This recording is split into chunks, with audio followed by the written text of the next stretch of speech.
পর আবার আমার আপেল গাছ হয়ে গেল।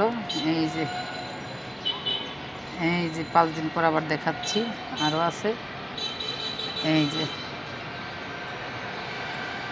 একটা, আর একটা কই, সব এখানেই আছে। এই যে একটা একত্র মাটির নিচে কথা বলতেছে, আরেকটা এখানে গাড়বো এখন। এই যে এখানে গাড়বো।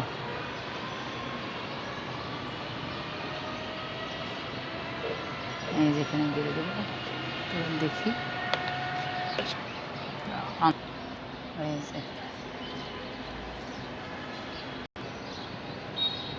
এই যে বীজটা এখন